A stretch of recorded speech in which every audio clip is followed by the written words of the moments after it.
Normally when I edit videos and edit motion graphics, I don't normally give myself a time limit. I just start the edit and keep editing until I'm finished or happy with the result. But in this video, I'm going to be challenging myself. I'm going to be creating 3 different motion graphics, but for each motion graphic, I am giving myself a completely different time limit. For the first one, I'm giving myself 5 minutes to create the motion graphic.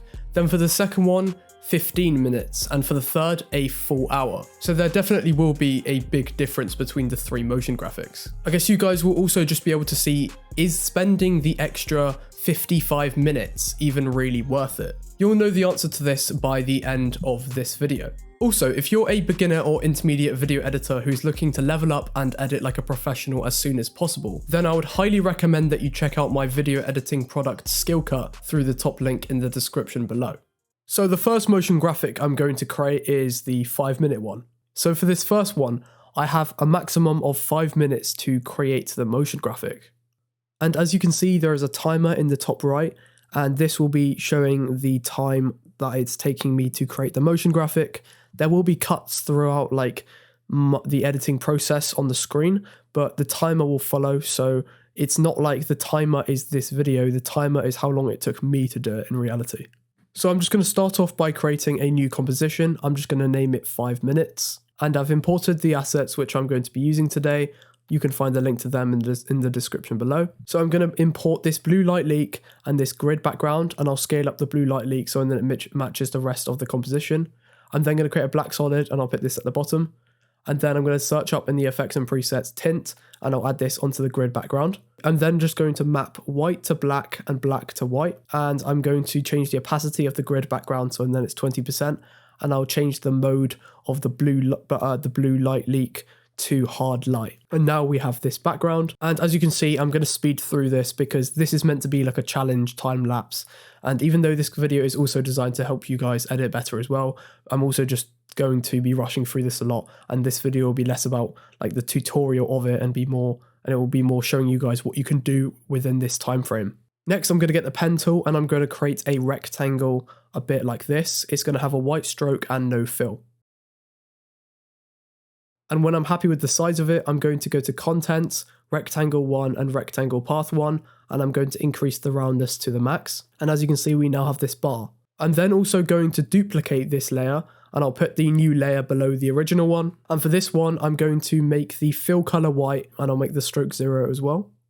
I'm then going to search up in the effects and presets fill, and I'll add this fill effect onto the second shape layer, which is going to be the actual bar itself. And shape layer 1 is just going to be the outline of the bar. It's automatically red, and we'll just leave it like that for now.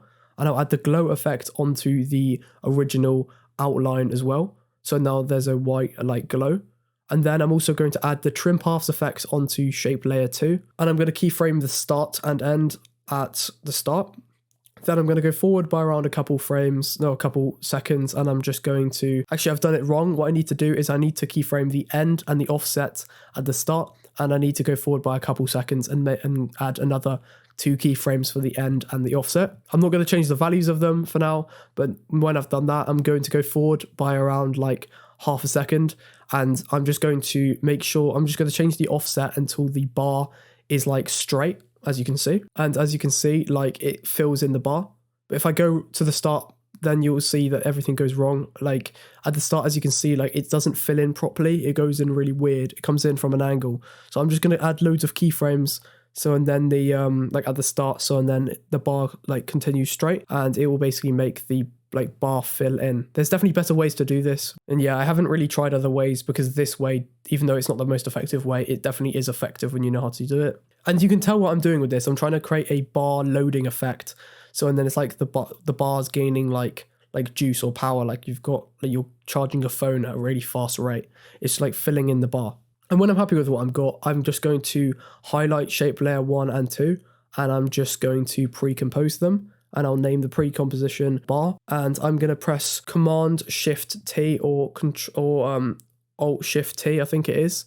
And and it will create a time remap keyframe at the start or wherever my cursor is. So at the start, I'm going to go forward for when the bar stops loading, where it's fully complete, and I'm going to add another keyframe. Then I'm going to highlight these keyframes, I'll press F9, and I'll go into the graph editor to play around with the graph until I've got what I want.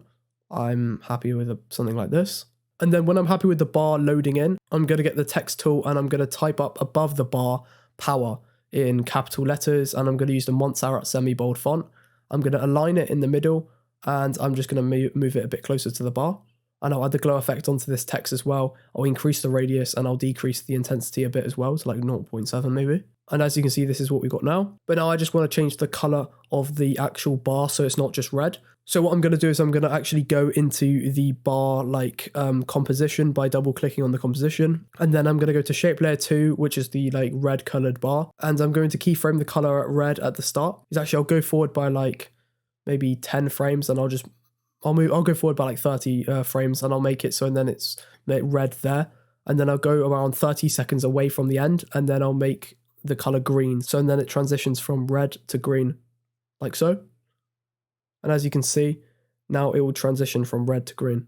And I have around half a second left. So what I'm going to do is I'm just going to create a new adjustment layer and I'll add a zoom in effect. So I'll search up in the effects and presets transform and I'll add this onto the adjustment layer. I need to be quick with this. I need to keyframe the scale at the start at 100. Then I'm going to go forward by around a couple seconds, or when the thing stops moving, where the bar is like fully complete. And I'm going to increase the scale to around 120. Then I'm going to highlight the keyframes I've made. And then I'm going to press F9 to ease them. I'll go into the graph editor and I'll match the graph of the bar with this new scaling graph. As you can see, I've highlighted both of these, all the keyframes for the bar and for this like zooming in effect. So, and then we can match the two graphs like so. And in 4 minutes and 56 seconds, I have finished the first motion graphic.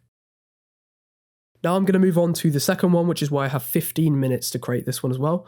So I'm going to be putting hopefully 3 times as much effort into this one to make it look good.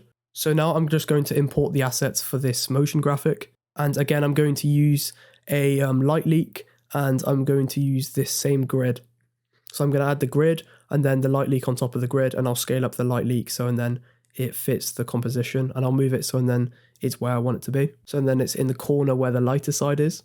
And then I'm going to change the mode of this light leak to soft light. And then I'm going to create a new black solid and I'll put this at the bottom. And then I'm going to search up in the effects and presets tint and I'll add this onto the grid background. I'll map black to white and white to black, but then I'll change the opacity of the grid to around 10%. And this is the background complete. Then I'm going to go up to the shape tool and I'm going to find the ellipsis tool and I'm going to hold shift and I'll drag to create a circle like this, a perfect circle. I'm going to scale down this shape a bit because it's quite big. And then I'm going to position it in the top right. And essentially what I'm going to do is I'm going to duplicate this circle loads of times, so and then it covers the entire screen. So yeah, just Control D or Command D to duplicate, and then I'm just going to drag it to make it so and then it's all over the screen like so. And I'm even going to put some of these dots off, like slightly off screen, so and then it looks like it carries on for even longer. And then when I'm happy with what I've got, I'm going to search up glow in the effects and presets. Actually, before I do that, I just want to make the circles actually just a bit smaller because they are quite big. So I'm going to highlight all of the circle layers and I'm just going to decrease the scale of all of them just a bit. Maybe from like 88 to maybe 80. And yeah, I'll just position all of them so and then they're like where they were before.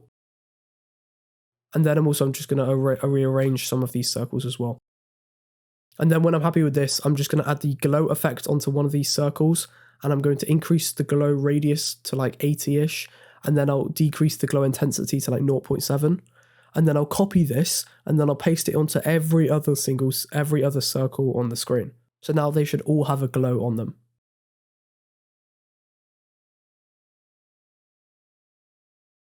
And then when I'm happy with what I've got, I'm just going to create a new adjustment layer. And I'm going to search up transform and add this onto the adjustment layer. And then I'm just going to scale it into like, I don't know, 180, 200, something like that. And then I'm going to just position it. So, and then it starts in the top left. And then I'm going to keyframe the position. And then I'm going to go forward by maybe around 3 seconds. And then I'm going to move the position of the transform effect. So, and then now it's moving the perspective of it. So, and then it's now in the bottom right. So it goes from top left to bottom right. So it's going diagonally across the screen. And this is the specific circle that I'm going to be zooming into, by the way. And the plan for this motion graphic is to create this effect that it's kind of showing all these circles, and then it's going to specifically like focus in and zoom into one specific circle. And when everything stops moving as well, I'm going to keyframe the scale, and then I'm going to press U to show the keyframes I've made. And then I'm going to go forward by around maybe a second or two, and I'm going to increase the scale and then move the position. So then the white cursor in the middle is right in the middle of the dot that I want to focus in. This is an easy way to basically know if if the dot is in the middle. And then I'm going to highlight the position and scale keyframes I've just made, like the most recent ones. And I'm just going to press F9, and I'll go into the graph editor, and I'm going to create I'm going to make it so then there's a steep peak roughly in the middle for both the position and the scale. And you can highlight like the whole thing if you want all of them to move, if you want both of the graphs to move together. And this is what we've got so far. And I'm actually going to change the graph for like the first movement, so where it goes from left to right. So I'm going to highlight these keyframes, I'll press F9, and I'm going to go into the graph editor. And all I'm going to do is I'm just going to move the left toggle all the way over to the left. So now it starts like straight away, and then it becomes slower and slower, and then does like the little zoom in thing. And now it moves like how I want it to move. So what I'm now going to do is I'm going to find this exact dot in the shape layers, because I can't just click on it because it's like you can't just click on it. So what I'm going to do is I'm just going to find the exact one. And when I found it, I'm just going to click on it and rename it to like point, just so I know which one it is. I'm going to move it above all of the others, but obviously below the adjustment layer, so then it doesn't mess everything up. And then I'm going to highlight all of these shape layers, like every single one apart from the point that I actually want. And when I want all of them to start dimming, what I'm going to do is I'm going to keyframe the opacity at 100 for all of them. Then I'm going to go forward by I don't know, 30 frames. And then I'll change the opacity of them to like 5. So as you can see, they're all now dimmed. And I'm going to highlight all of the keyframes I've just made, like all the opacity ones, and I'll just press F9 to smoothen the keyframes a bit. And as you can see, this is what we've got now. So basically the lights dim when the actual thing focuses in and zooms in. Maybe I'll also play around with the keyframes of all of them, and I'll move them all the way just a bit to the left as well. So then it zooms in a bit like this. And I'm already at 15 minutes, which is a shame, but I want to add one more thing as well. So I'm just going to add this overlay. You can find a link to this in the description below. And it's just going to be this like moving particles overlay. And I'll add this like below the circles, but above the background. And this will be this moving particles overlay. And I'm just going to change the mode to screen. So then it's an overlay instead of being like above everything. And then I'm just going to change the opacity to like maybe 20%. And I'm also going to click on this layer and go to time, then time stretch. And I'll change the stretch factor to like 600. And now it will move a lot slower. And now there will be this moving background, which will make things just look a bit more interesting. And this is the finished motion graphic for the 15 minutes one. And this one took me just over 15 minutes and 31 seconds to be exact. Now I'm going to move on to the last motion graphic for this video, but this is the biggest one. This is why I have up to an hour to create the motion graphic, and I'm going to be putting a lot of effort into this one. And I don't need to actually take the full hour. I don't actually have to use the full hour because an hour is quite a while for one motion graphic, but I will be trying to put quite a lot of time into this motion graphic to make it look great. So I'm going to create a new composition, and I'll just name it 1 hour. Then what I'm going to do is I'm going to create a new solid, and I'll also search up in the effects and presets gradient ramp, and I'll add this onto the black solid. And then I'll play around with the colors until I get what I want. The top color, I'm going to make this purple color, and then maybe it's like, yeah, purpley, like pink color. And then the bottom color, I'm going to make this blue color as well. But I'm going to play around with this because it doesn't look great. Fast forwarding by about a minute or so, this is what I've got now. And by the way, for this animation, I'm going to be rushing through quite a lot of it, and I'm going to be making quite a lot of cuts. But the timer at the top right is the correct timer for the actual like motion graphic and how long it took me to create it. And what I've done for the background is I've essentially just taken these two colors and I've just made them both like a lot darker versions of the color. And this is what we've got now. And now I'm going to start on the hill, which I'm going to be creating for this motion graphic. So I'm just going to get this pen tool and I'm going to create a hill. Actually, I will turn off the fill color and I will just make sure there's a, there doesn't need to be a stroke actually. And then this is what I'm going to create with the pen tool. I'm going to make it so it starts off flat. Then there's going to be this like jaggedy hill, like, and then there's going to be a flat part at the top. And then I'm also going to make sure that I box it off. So I'm just going to finish it off by just making a box around it. So and then it's a full shape instead of just being like a line. And then I'm going to make the fill color of this white. And as you can see, now we have this hill. And I'm also just going to play around with the actual shape of the hill as well, just so and then it looks right.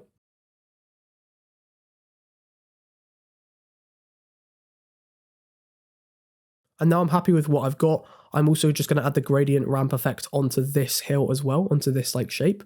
And I'll play around with the color. So and then the top one is, again, it's going to be very similar to what I did earlier for the background. So I'm going to make this one just like a slightly dark version of purple. And then I'll make this one a slightly dark version of blue.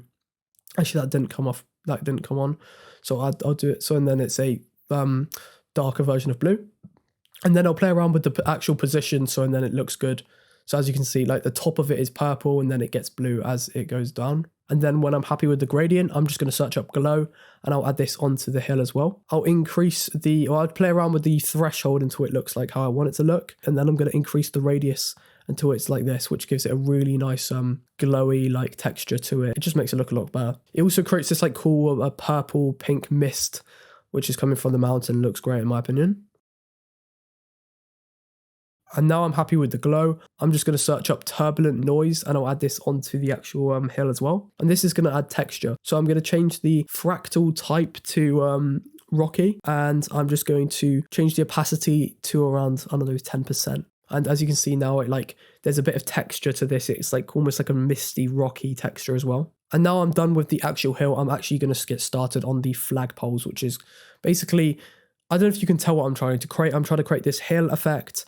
And there's going to be like flag poles for the start and end. It's going to basically create a motion graphic where it's almost like showing the course of the hill. It's almost like, it's very hard to explain, but essentially I'm just going to create flag poles now and I'll put them over the hill. So I'm going to get the pen tool and I'm just going to create the pole for the hill for the flag first.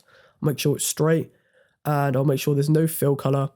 And I'm going to add a white stroke as well. It's going to be about this size. And then I'm just going to zoom in so I can see this better. And I'm just going to play around with the position of it. And I'm also going to put it below the shape layer 1. So essentially now the mist is almost going to be on top of, in front of this pole. So it's like, it looks like the pole is actually like within the mist. And then when I've done this, I'm also going to start on the flag. So what I'm going to do is I'm going to get the pen tool and I'm going to create a separate shape. And I'm just going to create a like triangle and I'll turn off the stroke and I'll make the fill color for this red. And this is going to be the first flag. And I'm going to add a glow onto this red flag as well. I'm going to increase the radius of this glow and I'll also add another glow onto the pole. This one won't be so strong. So I'll increase the radius of the glow and I will also decrease the intensity as well. And then when I'm happy with the flag, I'm going to highlight the both of the shape layers for this flag. And I'm going to pre-compose it and I'll name it flag. And now I'm just going to duplicate these flags. I'm going to go into the the actual composition and I'm just going to speed this up because this is this takes quite a while and this video is already getting on a bit. But I'm just going to make 3 different types of flags. I'm going to make this flag red, yellow and green, and I'm going to position these flags and then there's one at the start, 2 on the hill, and the third one, the green one, is going to be at the top or at like the top of the peak, so it symbolizes the end. And I'm then also going to get the text and I'm going to create different texts saying level 1, level 2, level 3 and finish. So I'm going to make it white, Montserrat semi-bold, and I'm just going to position it just above the flags. So here we go, level 1. Then I'm going to duplicate this and I'll make this the second one level 2 above the second flag, level 3 above the third, and I'll duplicate the fourth one and I'll just name it finish. Then I'm going to add the glow effect onto this flag, onto this text, increase the radius and I'll to around 15 and I'll decrease the intensity as well to like 0.7. I'm then going to copy this glow and I'll apply it onto all 4 of the texts. And as you can see, I think this looks great personally. Don't know what you guys think, but I really like this. And then now I'm going to actually create the, make this more animated and make this an actual motion graphic instead of just a graphic. So what I'm going to do is I'm going to create a new adjustment layer and I'm going to search up transform and I'll add this onto the adjustment layer. I'm then just going to scale in the, I'm going to basically scale in the like effect and I'll move it so and then it starts where the level 1 is, like this. And then I'm just going to play around with the scale and position so then it looks good. I'll keyframe the position at the start. Then I'm going to go forward by like 10 frames and I'll add another position keyframe. And this is going to be like a moment where it doesn't move. And then what I'm going to go do after that is I'm going to go forward by around maybe a second or two. Yeah, around maybe 2 seconds. And then I'll move the position of this. So, and then it's now like showing level 2. And then I'm going to highlight these 2 recent keyframes. I'm not going to worry about the first one. And I'm just going to highlight them, press F9. I'll go into the graph editor and I'll make this whole thing a lot smoother.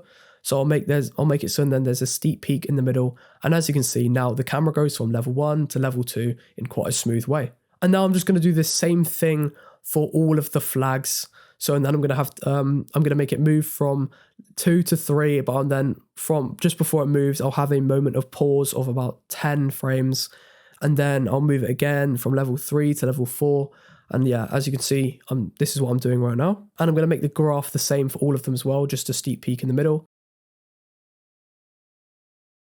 So now it should go level 1, level 2, level 3, and then level 4, or finish, I guess.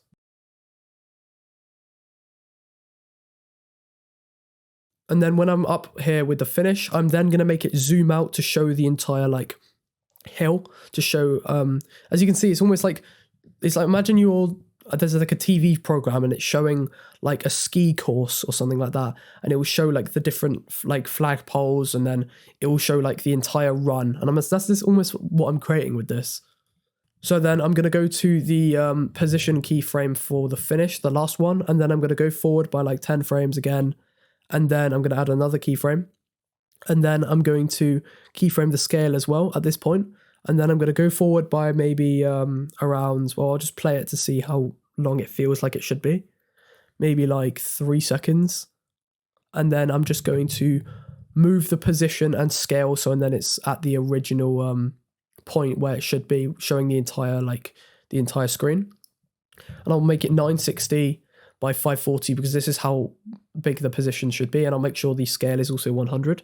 And as you can see, it will now zoom out. But it doesn't look good at all because the keyframes aren't animated properly. And then I'm going to highlight the last 4 keyframes where it actually zooms out, and I'll press F9 just so, and then it means the graph is reset because for some reason it's auto-generated a graph for me. So I'm just going to press F9, I'll go into the graph editor, and now we have a fresh graph. And this is what I'm going to create with the graph, just so, and then there is a steep peak in the middle for both the position and the scale. And as you can see now, it just zooms out really smoothly. I do really like this. And then I'm just going to move these keyframes just a bit closer because there's a bit of too much of a pause when it reaches the finish one. So this is what we have so far. And now what I'm going to do is I'm going to actually animate the text. So I'm going to go to the start of the level 1 one, and I'm going to go up to Window, and I'm going to open Animation Composer 3, which I've mentioned multiple times in my videos, but it's just a free like extension by Mr. Horse. I'm not affiliated with this company. It's just I personally use this because, as you'll see in a sec, it's very useful. So you can get this if you want. But again, you don't need to do this. You can animate this yourself pretty much with the typewriter effect. So when I've opened up Animation Composer 3, I'm going to go to Starter Presets, then Transitions, Text Layer. And then I'm going to find Overshoot, Position, and Rotate and Scale Characters. And I'll add this onto the, I'll select the first text layer, the level 1 one, and then I'll add it onto this. And as you can see, it now animates the text like this. And then I'll add this onto the second one. But then I'll also move the whole thing, so and then it just starts a bit later. So and then it starts to it makes this animation when the camera moves to show that specific flag.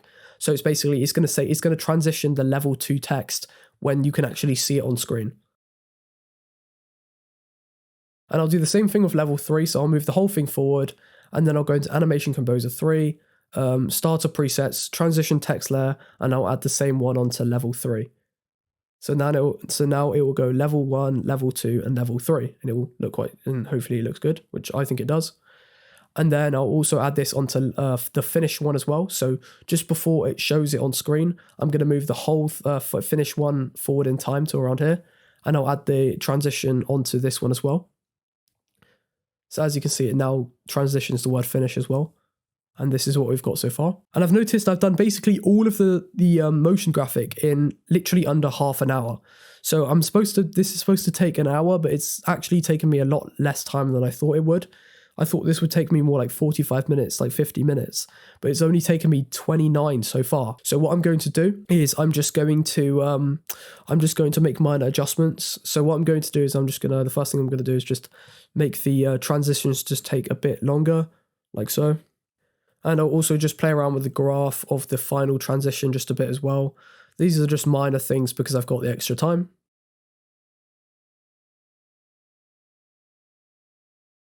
And one of the last things I'm going to do is I'm just going to add a bit of motion blur, just a very subtle motion blur. And what I'm going to do is I'm going to highlight all of the layers in the composition, and I'm just going to click the motion blur button here. And this should apply a very subtle motion blur onto the whole thing. You can't really see it that much, but I guess you can see it more when it zooms out. And in 32 minutes and 33 seconds, which is a lot less time than 1 hour, literally it only took half the amount of time. But what I'm going to do, I didn't really want to add anything else because it would just overcomplicate it and it would look like just over the top and unnecessary. So I'm just going to leave it here.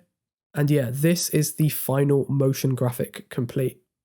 I hope you guys learned something from this video. This video wasn't solely meant as a tutorial, as you can tell. I didn't explain things as well as I normally do, and I definitely didn't really go into the actual depths of how to do things. And if you want to do that, you can either watch like my other content, or you can go check out Skillcut, which is why I in depth really explain how to improve your editing. But yeah, I guess this also gives you guys an idea of how long these things take me, or how long these things take editors. So yeah, if you also want to level up your video editing skills, then you can check out Skillcut through the top link in the description below.